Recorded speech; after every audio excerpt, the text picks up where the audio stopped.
Welcome to another episode of Follow the Brand TV. I am your host, Grant McGaugh, CEO of 5-Star BDM, a 5-star personal brand and business development company. I want to take you on a journey through another deep dive into the world of personal branding and business development using compelling personal stories, business conversations, and tips to improve your brand.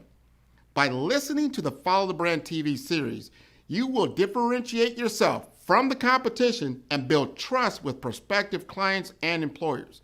You never get a second chance to make a first impression. Make it one that will set you apart, build confidence, and reflect who you are. Building your 5-star personal brand is a great way to improve your skills and knowledge.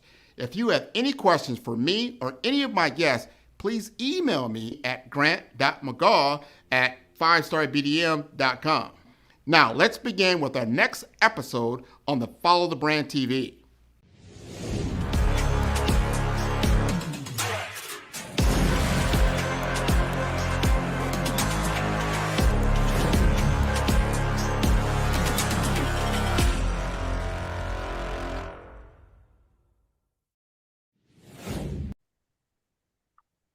Hello, everyone, and welcome to the Follow Brand Podcast. I am your host, Grant McGaugh, and I am intrigued this week. I get an opportunity to bring to you health IT experts and the bird's eye view of the healthcare landscape as it is today and what it can look like tomorrow, and some solution sets that are going to help you. There's a ton of board members that the people I would say sit on boards in healthcare may or may not have some of this information. There's a lot of people in the C-suite, whether you're the CIO, the CTO, the CDO, the CFO, and all the other C-suites that may or may not have some of this knowledge. I wanted to compact it for you, get it to where you can understand it and use it in your particular endeavor. So I'm going to bring to the stage Mr. Robert and Mr. Matt, and we're going to talk about and have an open-ended discussion about the healthcare industry. So, Robert, would you like to introduce yourself? Sure. Robert Jehling. I'm a senior director with Silverline. I manage our provider practice group, lead our go-to-market efforts. Been in healthcare now a little over 15 years. Have been a chief experience and chief access officer for a top 25 integrated healthcare system, and then have been on the consulting side of the house with both Huron and Silverline now for the remainder of that tenure band. So prior to that, was in the consumer services world, led consumer and digital transformation as well as lifecycle management for AT&T, Singular, AT&T Wireless, the new AT&T, and then moved into the healthcare space coming out of that industry. So looking forward to providing some insight and some point of view around the things that we are seeing inside of the healthcare industry. And I'll let Matt introduce himself now. Excellent. Go ahead, Matt. Thanks, Robert. Thanks, Grant. So my name is Matt Falkner. I'm a sales director here at Silverline. I cover the Southeast. I've been working in healthcare for the last 10 years. I started with a healthcare organization that was a behavioral health, private addiction and mental health clinic. Worked there for about 5 or 6 years as a contact center director, then transitioned over to Salesforce Consulting. We had implemented Salesforce ourselves at that behavioral health clinic, so I got my feet wet there. Really was looking forward to bringing that solution to other providers, so got into the Salesforce Consulting arena. Got certified as an admin and Service Cloud consultant. And since then, I've been working with organizations that are still struggling with spreadsheets, looking to transition them over to Salesforce. It's nice to be here. Thanks, Grant. No, without question. So we're going to jump right in, gentlemen, because you are experts in your respective fields. One of the common questions that I get, and I listen to a lot of my guests on the podcast, it comes down to the healthcare landscape, what the outlook looks like. So a lot of them, we understand they need to transform, they need to make investments in certain areas, and it's a challenge with the status quo where we're at now.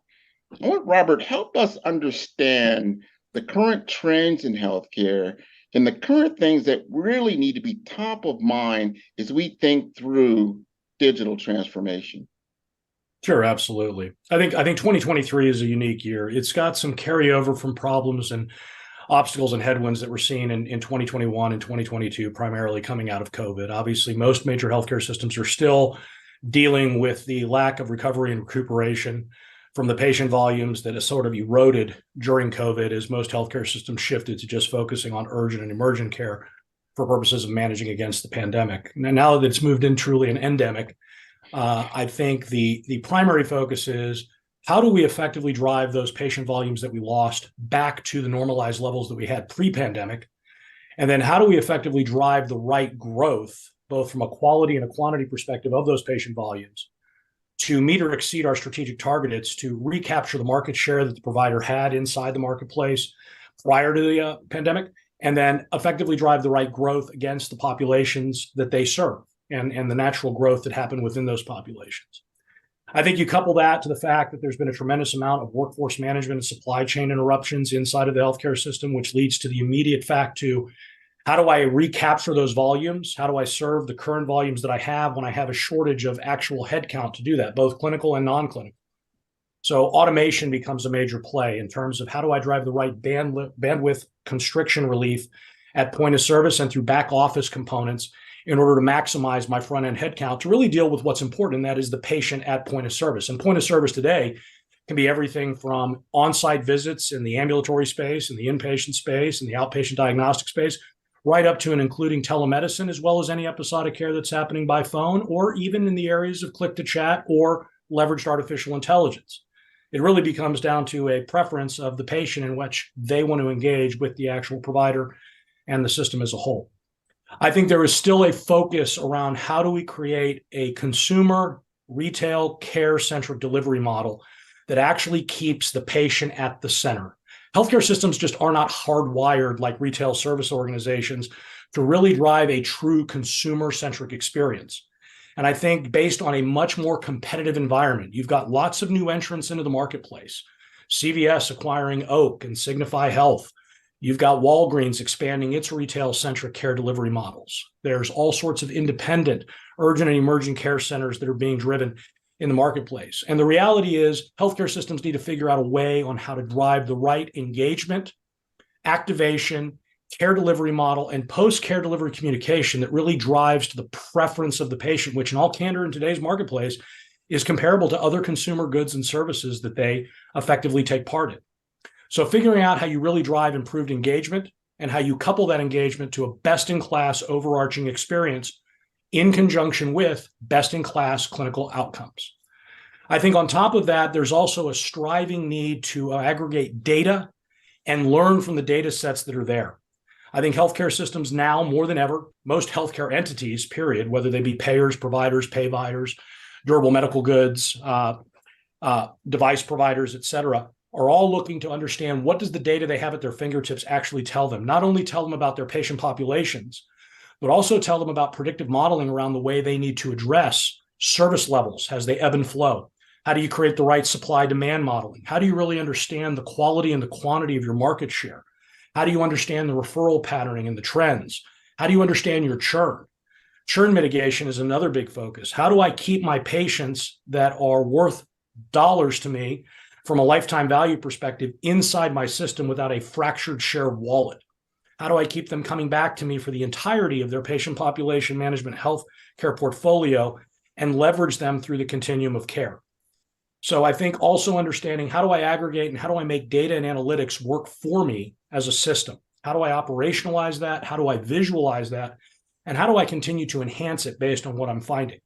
And not only how do I leverage what I have, what other unique data sets or analytics are out there that I want to pull in to my operating model, both from a clinical care perspective and from a general operations perspective, as well as from a consumer marketing perspective.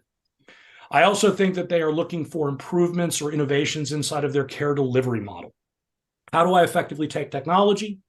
How do I take other process flow enhancers?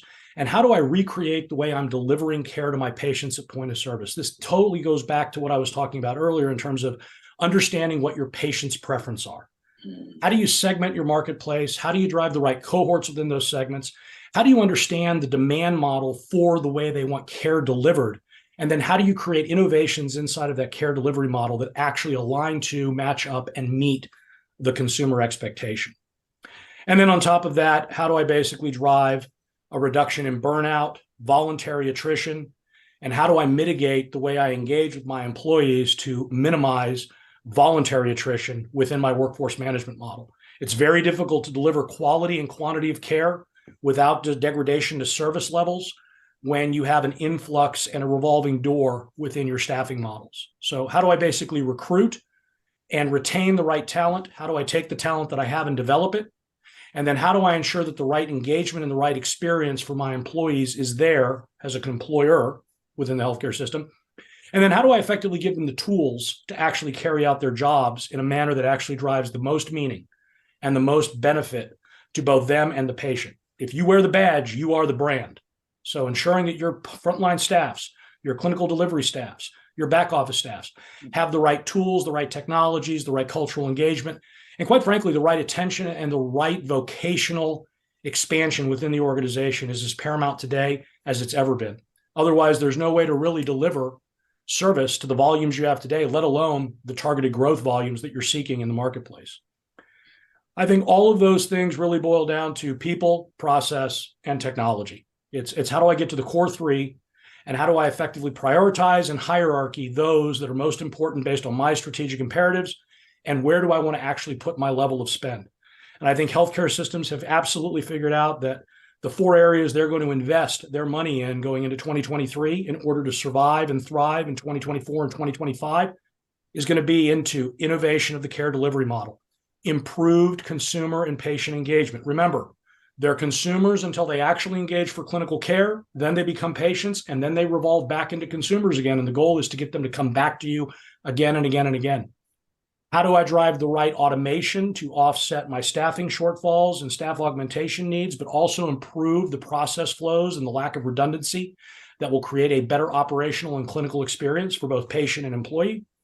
And then what new innovative services do I need to bring into the fold, and what do I need to aggregate from my data and analytics to actually drive the right visibility to the right reporting so that I can measure what I'm managing and managing what I'm measuring?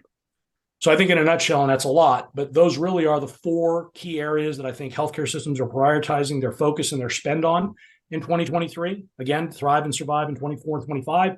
And I think that the headwinds that I mentioned are really the triple cause around why and how they're doing those things. That is an excellent overview of the challenge and the need to transform. I want to ask Matt, because first of all, help us understand who Silverline is and the problem that you're solving for some of these challenges. Well, thanks, Grant, for the question. Silverline's a platinum level Salesforce consultancy. We were established back in 2009. Our company focuses on 3 main business types: healthcare, financial services, as well as media and entertainment. In our healthcare vertical, we assist provider organizations and payers to identify how to best leverage the Salesforce platform in concert with their other tech stacks, really to drive the right type of efficiency and innovation, really putting them in the best position to achieve not only their financial goals, but their consumer patient experience goals and patient outcomes. Silverline really helps providers focus on the patients, allowing them to deliver quality care and better outcomes while we focus on the technology. Silverline deploys solutions at a national level, so we see and understand the trends that are happening with our payer and our provider clients, and we understand the headwinds also that they're facing. So we really build with the end in mind for our clients, meaning that we understand that the perfect future state will take some time to achieve, but depending on the client's maturity level for transformation, we take it one step at a time. Well, I tell you, I've heard from both of you, and I'm going to put on my hat here as a healthcare executive, board member of a major healthcare system. And I tell you, this is my problem. And I heard what you guys are telling about the challenges and what things that you're doing. My problem right now is negative EBITDA. I got negative EBITDA. I know I need to transform. I need to change. But as Robert was talking about, I've got to prioritize my spend. That's a big risk because I'm not sure the outcome. What would your advice be? I think the first thing I would do is really identify exactly what is the trigger reason code or codes that I've actually seen my EBITDA flow into the negative state. Most major healthcare systems have not been able to, not because they don't have the data, it's the lack of getting visibility to that data, and it's the lack of actually visualizing the data and interpreting the data. Understanding exactly what has impacted your top line revenue streams. Those top line revenue streams are typically generated from things like referrals, order sets, ancillary sets. And 9 times out of 10, healthcare systems are unfortunately incapable of really getting precision measurement around where those things are coming from. Creating a heat map of the marketplace and understanding by specific CPT code, by referral type, by ancillary order set, by surgical order set, what is both the quality of the volume that I have coming in from a payer mix perspective, what is the quantity of the volume, and what is my share of the total volume that the marketplace is actually creating versus what I'm getting, and more importantly, of what I'm getting, what I am converting, and really understanding what I am not converting, and what are the reason codes behind that. The leakage issue is the number one pipeline to understanding why my top line revenue streams are failing or succeeding or not meeting growth expectations if they are succeeding to a certain extent. So I think understanding that first. And then secondly, by understanding exactly where the marketplace is in terms of service level demand, by referral type, by specialty type, by surgical case type, what exactly does my supply demand model look like to actually capitalize and provide response to those level of services? Do I have the right number of physicians in the right practice groups? Do they have the right access models in place that actually allow for patients to be seen or providers to refer patients to be seen in the time frame that they want to be seen? How do I benchmark against the top 3, top 4 competitors in the marketplace that are all vying for the same patient populations? What does my overarching consumer experience look like? Do I have the right engagement model to actually proactive leverage notification of the patient of why I should be the destination point for their health and wellness in the marketplace, let alone the communication of the actual providers that act as the springboard for those referrals or the routing of those patients inside the system? And then on top of that, do I actually have the right processes? Do I have the right people? And do I have the right technology and data analytics to drive the right life cycle management of the patient through the continuum of care? Am I operationally efficient in being able to facilitate both the arrangement and the coordination and the care delivery, as well as the post-care delivery, from everything from a supply chain perspective with medical goods, surgical trays, prescriptions, etc.? Do I have the right model in place to actually drive efficient communication across the care teams that are effectively managing these patients through their episodic care journeys? Do I have the right routing and the right communication threads being sent to the patient at the right time, at the right place, through the right preference center to drive the right engagement? There's 2 types of overarching leakage. There's gross leakage, which I lose on the front end because I'm never able to actually slot the patient. And then there's net leakage, where the patient actually comes in and then doesn't return for their continuum of care or care directive because something was broken in the way the process was provisioned for them, whether that was an experience issue, a logistics issue, what have you.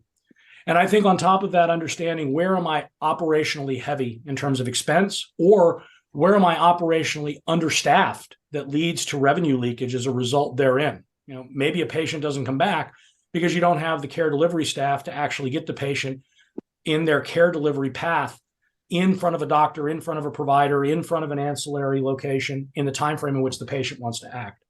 So I think the first 2 steps are really understanding, what do I get? How efficiently am I actually driving the throughput of what I get? What am I not getting? What are the reason codes for why I'm not getting it? And then isolating what are the controllable reason codes for what I'm not getting, and then how do I address those through people, process, and technology? Again, it boils down to those core 3. On top of that, it also has to do with the fact you have the right cultural engagement model that keeps your employees wanting to deliver the level of service and the quality of service that the patient is expecting or the referring provider is expecting. And is that actually being consistent in terms of fit, feel, and finish through the entirety of the care delivery model? The other component also is really when I look at the balance of my payer mix inside of my organization from a care delivery perspective, do I have a balance of patient population where I'm not spending the majority of my time because of the leveling of the patient volume with high-risk patients that I'm continually trying to scramble to create low risk for them, or they're non-compliant or not adherent to the care directives. And we're spending a lot of time chasing people that aren't really coming in an open and compliant way to take care of their health, versus the front-end loss of patients that are in the well status that you're trying to mitigate from becoming complicated or high risk, because the access is always focused towards this side of the spectrum instead of this side of the spectrum. How do you create that balance of overall prevention, treatment, and maintenance of the patient population? So I'd start looking at tech stacks and understanding, where do I have redundancy? Is there operational opportunities to actually consolidate?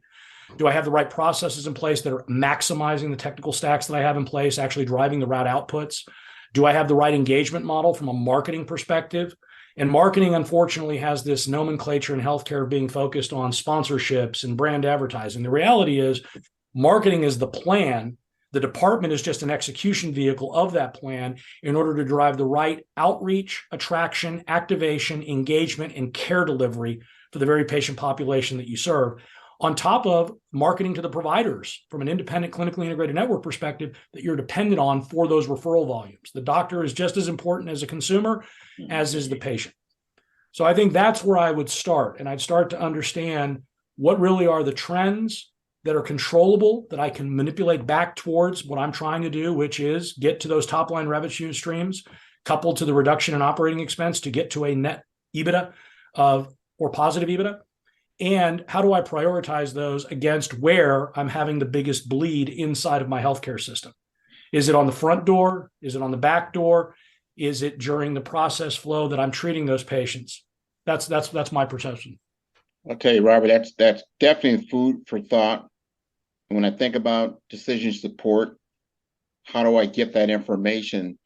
And if I made a significant investment in Salesforce, I know you have integrations into my EHR, you've done some things around cost efficiencies. Help me understand what Robert just laid out, Matt.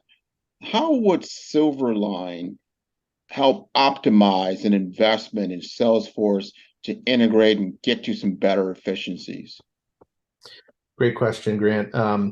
One of the biggest differentiators that Silverline offers in the marketplace is a combination of our intimate knowledge of the healthcare industry, our knowledge of Salesforce, and our subject matter experts. We come in as a trusted advisor and a partner with our clients to solve short-term and long-term problems, leveraging the Salesforce platform.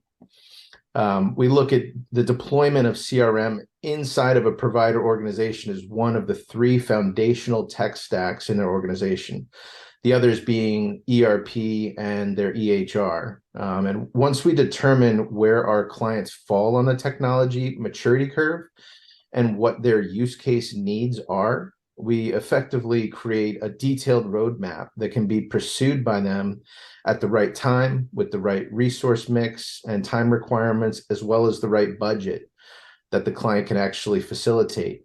So we have a very adaptive methodology that allows our clients to get the most out of the platform, helping them leverage the platform for conventional and even unconventional use cases, and really go at the pace that makes the most sense for them. In simple terms, we're able to really do four main things, and that's identify what they need the CRM platform for, design it to meet those needs, and then help them by recommending the Salesforce license types and volumes, and then really develop the right crawl, walk, run approach that allows for maximum adoption and utilization of the platform.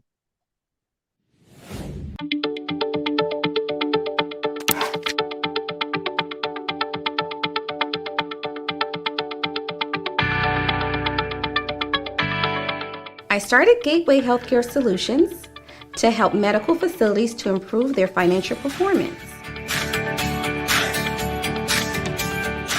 GHS has a healthcare denial prevention strategist practice designed to improve healthcare financial services offering denial management and business development with a strategic approach of mechanisms for hospitals, clinics, and providers on how to maximize payer contractual agreements. We are a growing firm with a demonstrated record of success with our client projects by leveraging our wide-ranging skills and expertise to assist with delivering high-quality services such as denial management, revenue cycle management, strategy consulting, management training, medical software, and contract management.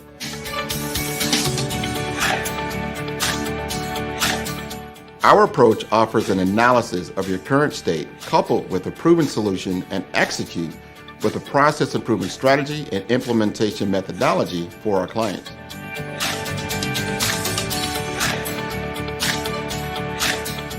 GSS develops an understanding of its customers' problems by identifying, assessing, and tailoring the services to suit the business needs.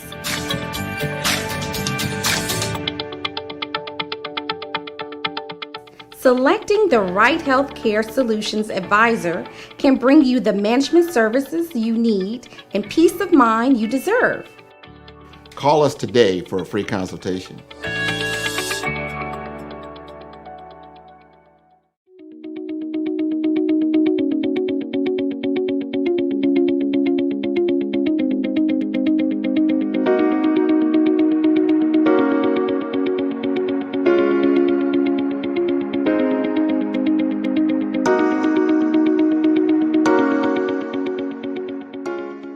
I think the primary focus is how do we effectively drive those patient volumes that we lost back to the normalized levels that we had pre-pandemic?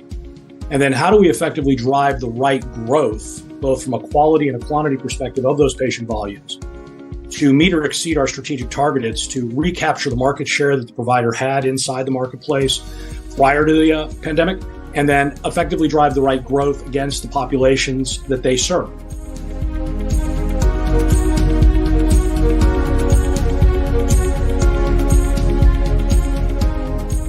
Silverline really helps providers focus on the patients, allowing them to deliver quality care and better outcomes while we focus on the technology.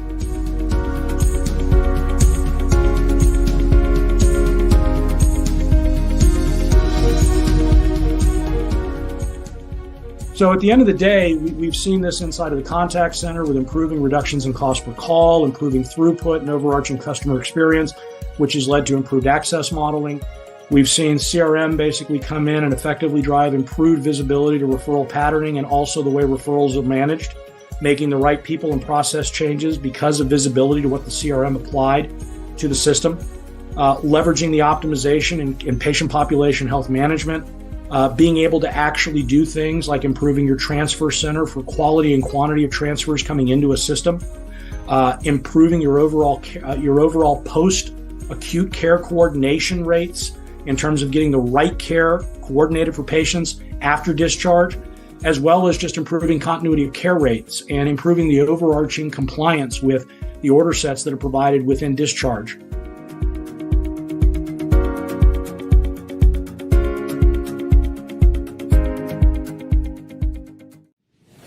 Yeah, I mean, most healthcare systems have come to the conclusion that a CRM is a requirement inside of their operating model. I mean, if you think about the triangle of technology that really creates the service delivery and the care delivery pyramid, it's ERP, it's EHR, and it's CRM. And effectively understanding how the CRM acts as an extension or an optimizer for the other two technology stacks in that triangle. The things that we will effectively do is come in and identify what are the major pain points that you're trying to solve for, what are the main strategies or tactics you want to take to get to positive EBITDA based on the question you asked. Mm-hmm. And then identify and provide the right advisory guidance and the right point of view based on having done this for a myriad of large major healthcare systems and the tier 2s and the tier 3s. How do we basically identify the use cases that make the most sense, that drive the right outcome, that allow for an immediate speed to value in terms of deployment, but also create a foundation for building with the end in mind? CRM is a foreign concept to most healthcare entities. This is the one industry I would argue that has lagged in actually understanding what consumer relationship management really means. CRM is not a technology. CRM is a strategy. Salesforce is a technology that allows consumer relationship management strategy as a vehicle to actually occupy and run the route that you're effectively laying out as your strategic roadmap. So to Matt's point, identifying what is most important. What are the systems of record that you have in place? How do those systems of record need to connect and talk to one another to drive the right engagement model, the right clinical outcomes and care coordination and care pathing outcomes? And then what do you need from a supply chain perspective, a financial perspective, and from an HR people capital perspective to actually make all of that happen? And effectively creating a roadmap that identifies with each use case where that all plays into a larger enterprise strategy. Healthcare systems are notorious for buying technology stacks that solve a point solution issue. And more times than not, they'll actually do that redundantly. You'll have 5 solutions set up to solve the same problem in 5 different areas of the healthcare system, and nobody really understands that those need to be threaded across into one consolidated platform that will actually have an enterprise approach. So taking into things like integrations, well, they may or may not be necessary. It's really what is the most important outcome for the actual use case if you are the provider. Is integration really a requirement? Do I want a point solution integration, or do I want to look at a more enterprise-wide solution when the right number of use cases makes sense? What does the interoperability need to look like between the systems that are going to be functioning with the CRM as I'm driving whatever it is I'm doing in terms of patient care? If I'm doing care coordination, how do I make that interoperate with my telephony platform? How do I leverage what Salesforce can do in terms of creating the right profile and the right engagement model and the right scripting model? Scripting meaning the process flow for which I extract information from the patient in order to create a scheduling of an event with the right provider at the right location at the right time. How do I want it to operationalize with my EHR? Are there other systems of record like patient population health management systems that need to come into play? There are, Matt's point earlier, there are specific accelerators and there are turnkey solutions that can be implemented right out of the gate. But the reality is there is a nuance and a level of customization to a certain extent that every healthcare system is going to have based on their care delivery model. So that would be the way I would start. I would sit down with the respective party or parties, and let's be candid, in a major healthcare system, there is never an individual decision maker. It is a decision by committee. And rightfully so, because when you look at a healthcare system, it is an amalgamation of departments that through interoperability create the right experience and the right clinical outcome for the patient. I'd get those people in a room and really understand what are we trying to achieve, what's the issue or problem that we're trying to solve for, and let's sit down and really identify what is the right solution step to achieve that objective. And is it CRM on its own? Is it CRM in concert with other things? Is it CRM in concert with things like people and process improvements coupled to data analytics? So that would be the way it would start. And at the end of the day, what Matt said is absolutely accurate. We've become so proficient at this, we can pinpoint exactly what the business value study would look like. What am I actually going to see in terms of operational investment to make the ideation of my platform work? And then what am I actually going to see in terms of realized and recognized revenue? And what is the timing for that? Because in my mind, that is probably the most important. How much front-end investment do I need to make before I start to actually see a return on that investment given my financial situation in today's marketplace? Does that make sense? 100%. Now I want to ask one more question. I think it's important for my audience to understand, because what you've laid out is very, very attractive and understandable. Now I want to know what does success look like? Who have you done this for? Not naming any names, in which you came out with a successful outcome utilizing Silverline, and kind of lay that, what was the pathway to success? What did that look like? And if you want to put tomorrow numbers in there, that's fine. Just help me understand what success looks like by working with Silverline. And either of you can answer that question. I think success working with Silverline is really bucketed into 3 areas. Number one, we're a smaller to mid-sized firm that has an agile model engagement style, meaning that we're cultural adaptatively, and we can turn on a dime and really consolidate our efforts to fit the maturity level that your organization is. And when I say maturity level, meaning the internal readiness to actually take into account what technology stacks can do and where are you in terms of readiness to actually not only initiate the leveraging of them, but how does that actually functionally play out as your maturity level and your internal readiness grows to leverage the technology stack based on where you are today, where you want to be tomorrow, and ultimately where you want to be in end state. The second component is that we're actually able to come in and identify the right use case that drives the right return on investment based on the prioritization of whatever the hierarchy of need is. We've seen instances with large healthcare organizations, like you mentioned earlier, the question of where do I start with my money? Well, we've seen instances where healthcare systems really needed to understand why that money had evaporated. We've implemented provider referral management and provider referral patterning use cases with Salesforce that have clearly articulated and visualized exactly where the referral volume is, what percentage they are and are not getting, and identified the reason codes, controllable and non-controllable, as to why, which led to process improvements. Something like that could have an immediate impact of taking average leakage rates that could range from 40 to 60% in most major healthcare systems down to 30 or 20%. I mean, that's a significant bump in frontline revenue opportunity, not to mention the expanded qualitative value that you'll see by understanding the payer mixes that are coming. Your BDMs and your physician liaison teams now have an equipped army of information to go out and really work with providers to understand, why do I get referrals from you, but why do I only get a referral volume that's in a certain mix when I'm capable of handling the totality of your mix?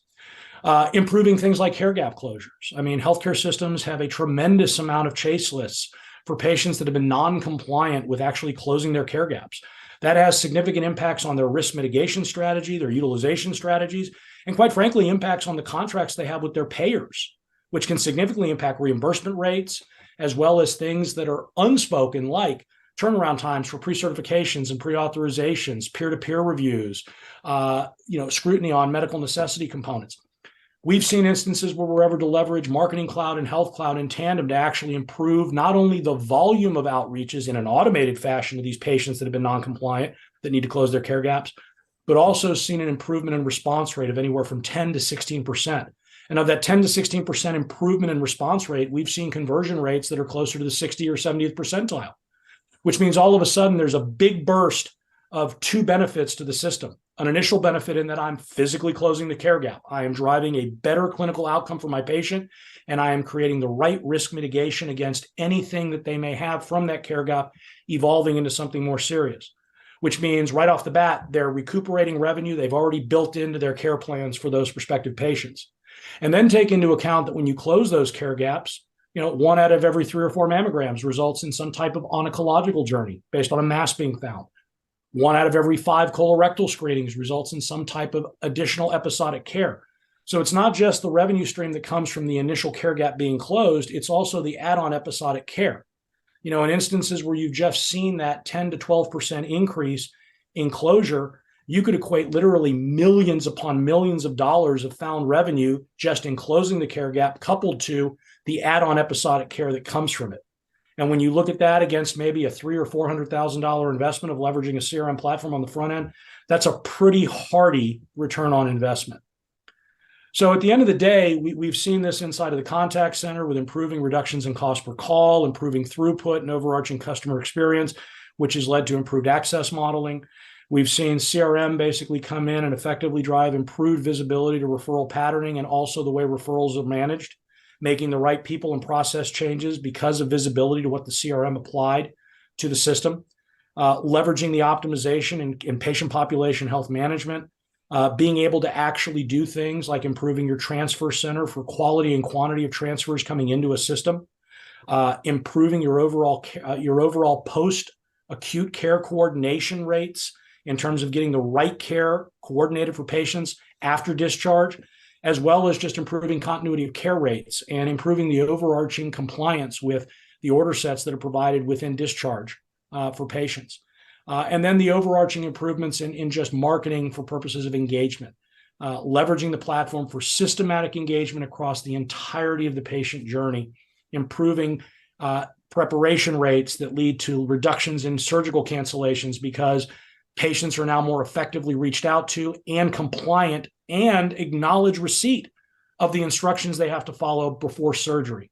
There's a lot of money left on the table for a healthcare system and a lot of negative impact to an outcome from a health and wellness perspective if a patient forgets that they're not supposed to take their blood thinning medication before a procedure. All of a sudden you're canceling a procedure, an OR suite goes unused, a doctor has a surgical order set that doesn't get fulfilled, and a lot of revenue is lost, as an example.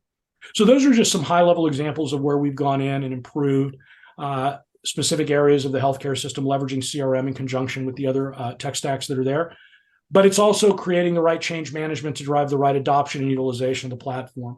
It's one thing to have a Ferrari that you're only driving, in 3 of the 6 gears. It's another thing when you're literally leveraging the Ferrari for all 6 gears and using it for what you purchased for, which is a performance machine. I've seen that happen so many times. You buy a software or technology supposed to solve a lot of different problems, and maybe you didn't get enough training, you didn't understand the platform as much. The 5-star BDM LinkedIn social selling course can help you stand out and attract the right connections and opportunities. We will help you professionally create your profile, provide personalized recommendations for improvement, and help you create and share engaging content to help you showcase your skills and expertise. Our 5-step course makes connecting with industry experts, finding job opportunities, and building meaningful relationships easy. Social selling can be an effective way for you to generate leads and close deals, but it does have its challenges. Our course will help you solve the problems associated with digital networking. If you need help personalizing your outreach and messaging, which can lead to low response rates and a lack of engagement. If you need help targeting the right prospects, this course is for you. With so much noise on social media, it can be challenging to cut through the clutter and get your message in front of the right people. Our course will personalize your messaging using our targeting tools and research. You can identify and reach the right prospects. We will also show how to deliver high quality, valuable content that attracts and engages prospects and clients. The 5-star BDM LinkedIn social selling course will address these challenges by implementing best practices. As a result, you can improve your social selling efforts and generate better results. Are you looking to improve your LinkedIn profile and reach a wider audience? Social selling is an effective way for you to generate leads and close deals, but it does have its challenges. Some common problems we saw with social selling include lack of visibility. If your profile is not optimized or you're not actively participating in groups or sharing content, it can be difficult to get noticed on LinkedIn. Number 2, lack of personalization. Some businesses struggle with personalizing their outreach and messaging, which can lead to low response rates and a lack of engagement. Also, difficulty targeting the right prospects. It can be difficult to identify and target the right prospects on social media, especially if you don't have access to robust targeting tools. And number 4, outdated content. If your LinkedIn profile or content is not up to date, it can give the impression that you're not actively engaged on the platform or that your skills and experience are not current. And lastly, poor quality content and not leveraging video and picture to convey ideas. To solve these problems, the 5-star BDM LinkedIn Optimization Social Selling Video course will help you focus on personalizing your outreach and messaging to better connect with prospects. In module number 1, the foundation, we will help you create high quality, valuable profile that will attract and engage. In module 2, the story, optimizing your LinkedIn profile to make sure it is complete, accurate, and visually appealing. In module number 3, the experience, using your targeting tools and research to identify and reach out to the right prospects. In module number 4, engagement, establishing a consistent follow-up process to nurture leads and build relationships over time. And lastly, in number 5, execution, Understand the metrics to help you measure your brand effectiveness. By addressing these challenges and implementing best practices, you will improve your social selling with the 5-star BDM LinkedIn Optimization Social Selling course. Listen to what others have said about 5-star BDM. Grant, I'll tell you why I'm here, right? I'm here because I love your brand. When we started chatting on LinkedIn, we connected. I checked you out and I go, man, this guy knows what he's talking about. You were definitely instrumental in helping to shape that knowledge of who I am. Because at first I thought, well, I am an actress. I am a writer. I am a producer. I am a speaker. And so I said, well, I must be a creative communicator. I know that there is a narrative thread here, but you nailed it when you said you are a storyteller. So you brought it all together in this cohesive title. Sign up today to improve your social selling opportunities. So Matt, you want to chime in on this? I mean, help me understand, if I'm engaging with you and you're bringing the team to the table and that type of thing, what is it that you're looking for, what you're doing on a day-to-day basis helping your client? This really goes back to our methodology. First, we look at the total scope of work, outlining their short-term and long-term priorities. And then we set them up with the right Silverline resources that can get the job done at their pace.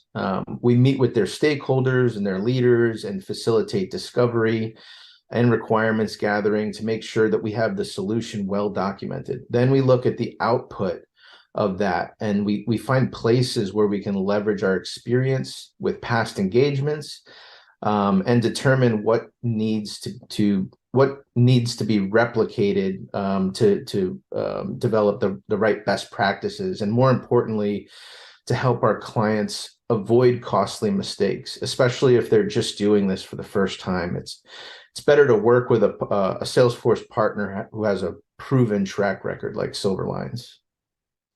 I think you've summed that up quite nicely. Now, this has been wonderful. We're going to conclude here, but the audience has got to understand, first of all, how to contact you and where to go to get additional information. And then, again, I want to congratulate both of you for giving me a very, very good understanding, because what you said earlier, and it really resonated with me around, you don't even hear about CRM in healthcare a lot as a major driver of impact. And you hear about the EHR, and there's a lot of angst around it. You hear a lot about patient or telehealth and remote patient monitoring, some other things, but not understanding where does that CRM kind of fit into this whole puzzle and piece and how it really drives impact. I think I got a lot out of that. No, we appreciate that. Just as a sidebar note, globally, there was $13.9 billion spent on leveraging CRM in healthcare in 2022. Industry forecasts show that by 2028, it's going to be close to a $28.8 billion spend. And this year alone, we're looking at a minimal 12 to 15% growth in terms of leveraging CRM. To put it quite plainly, CRM should be your engagement system of record. The EHR should be your clinical system of record. And then obviously your ERP plays into a myriad of systems of record for supply chain, finance, and general human resources. So leveraging CRM as an optimization tool for the other two, as an extension of those two, is an important thing to take into account. And it's no different than what the rest of the consumer services world has been doing for the last 30 years. Consumer relationship management is one of the 3 foundational pillars for success in the consumer services world. And I think healthcare now has to realize consumerism has brought it kicking and screaming into the 21st century. And as such, adopting best-in-class technologies that have proven and have proof of concept with driving the right engagement level, the right adherence and compliance level, and the right growth level with their consumers, and in this case, it's patients, is something that should become part of their core strategy. I think most every healthcare system realizes it now. It's just, how do I go into that unknown space that I'm not real comfortable with? Because let's just face it, doctors, most healthcare executives that have been enriched and brought up within the healthcare industry have never really looked at healthcare as a consumer service. They looked at it as something that was very unique and very specialized because we're dealing with the most important asset anybody owns, themselves. And unfortunately, that no longer resonates with the consumer, the patient. So it's adapt and overcome. And to your point, I'm glad that came across because I think it's an important consideration that most providers need to take into care. Without question. So they want to get in touch with you, Robert. What is the best way? I think the best way is going to our website or reaching out to myself or Matt via email, and we can provide that to you to blast out in conjunction with this, if that works for you. And then obviously, we would love to engage with anyone who has any additional questions or comments or just wants to hear our point of view. I think one of the most fundamental unique things about us is we're not a sales organization. We're a consulting organization that wants to help you achieve your goals and your objectives for both provider, patient, and system.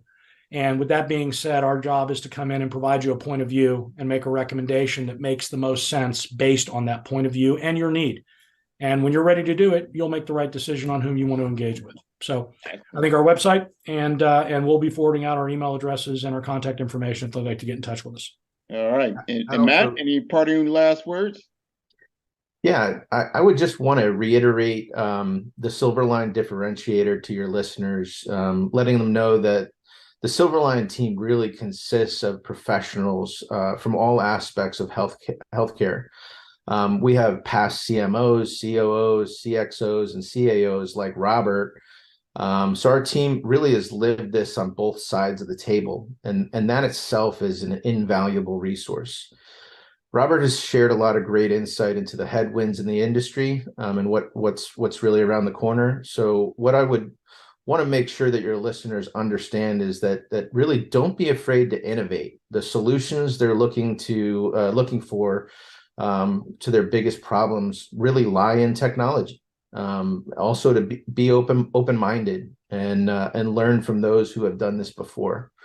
After all, this is how they're really going to get the most adoption out of the CRM platform. This has been great, Grant. Thanks so much. Oh, well, without question. I want to piggyback on that. They can always go to my website to get a lot of these podcasts. We share this information for everybody to have a library of knowledge that you can go to and listen directly to the industry experts, especially when you're thinking about what is my next move. I know I've got a problem, but how can I get it solved? Silverline definitely is an organization that you should engage and consult with and understand some of these challenges that are in healthcare right now. So you can go to my website at www.5starbdm, and that is B for brand, D for development, Infomasters.com. This has been wonderful, gentlemen. Thank you very much. Brad, thank you. Thanks, and Grant. Again, you provide a wonderful service to the community inside of the healthcare industry. And again, your podcasts are invaluable. So thank you for allowing us to participate in them today. Thank you. You bet. Thanks. Tune in for our next show or click on our website at www.5starbdm/followthebrandtv. Thank you.